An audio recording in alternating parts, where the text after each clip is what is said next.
కాంగ్రెస్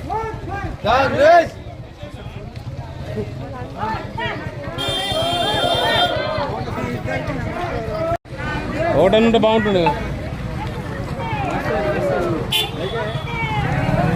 ఈరోజు మున్సిపల్ ఎలక్షన్లో భాగంగా శక్కర్ నగర్లోని స్థానిక 22వ వార్డులో మరి కాంగ్రెస్ పార్టీ నన్ను బలపరిచినందుకు పెద్దలు మాజీ మంత్రివర్యులు ప్రభుత్వ సలహాదారులు సుదర్శన్ రెడ్డి గారికి ధన్యవాదాలు తెలియజేసుకుంటూ, మరి ఈ తెలంగాణ రాష్ట్రంలో కాంగ్రెస్ పార్టీ అధికారంలోకి వచ్చిన తర్వాత ఎన్నో సంక్షేమ పథకాలు నిర్వహించడం జరుగుతుంది.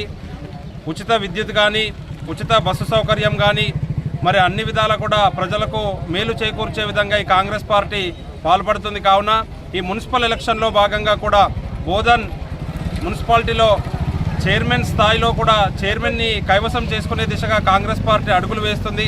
కావున ప్రజలందరూ గమనించి ఈ రాష్ట్రంలో అధికార పార్టీ ఉన్న కాంగ్రెస్ పార్టీని మరొకసారి ఆశీర్వదించండి.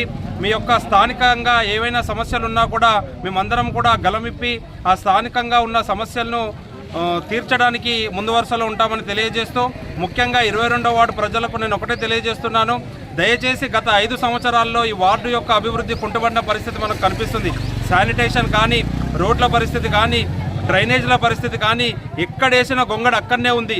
కాబట్టి ఈరోజు మీరు మీ ఓటు యొక్క విలువ తెలుసుకొని దయచేసి మీ ఓటుని సక్రమంగా వినియోగించుకొని మరి కాంగ్రెస్ పార్టీ బలపరిచిన నన్ను మీరు గెలిపించినట్టయితే రాబో రోజుల్లో కులమతాలకు అతీతంగా అందరినీ సమన్వయపరుచుకుంటూ ఈ వార్డు యొక్క అభివృద్ధిని చేస్తానని నేను తెలియజేస్తూ, మరి అందరి ప్రజలకు కూడా నేను ధన్యవాదాలు తెలియజేస్తున్నాను. దయచేసి ఎవరెవరో ఎటువంటి మాటలు చెప్పినా కూడా మీరు వినకండి. నా యొక్క గత చరిత్ర కూడా మీరు చూడండి. అందరినీ కూడా నేను ఏ పార్టీలో ఉన్నా కూడా గెలిచిన తర్వాత అందరినీ కులమతాలకు అతీతంగా నేను అందరినీ కలుపుకొని ఈ వార్డులో గతంలో 2014 నుండి 2019 వరకు కౌన్సిలర్గా ఉన్నా కూడా దాదాపు 225 పెన్షన్లు చేయడం జరిగింది.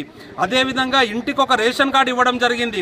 దాదాపు 90 ఏఎఫ్ఎస్సి కార్డులు, అంత్యోదయ ఫుడ్ సెక్యూరిటీ కార్డులు కూడా ఎవరైతే బీద ప్రజలు ఉన్నారో వాళ్ళందరికీ కూడా అందించడం జరిగింది.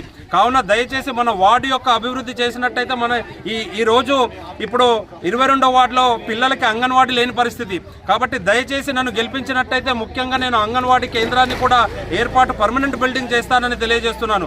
అదేవిధంగా అన్ని కులాలకు, అన్ని మతాలకు ఆధారంగా ఒక కమ్యూనిటీ సెంటర్ లేదు ఇక్కడ 22వ వార్డులో. ఆ కమ్యూనిటీ సెంటర్ని కూడా ఏర్పాటు చేస్తానని తెలియజేస్తూ, దయచేసి ప్రజలందరూ విఘ్నతతో ఆలోచించి మీ ఓటు యొక్క విలువను తెలుసుకొని అధికార పార్టీ అయిన కాంగ్రెస్ పార్టీకి ఓటు వేసి నన్ను భారీ మెజారిటీతో గెలిపించాలని అందరికీ ప్రాధేయపడుతున్నాను. అందరికీ నమస్కారాలు తెలియజేస్తున్నాను.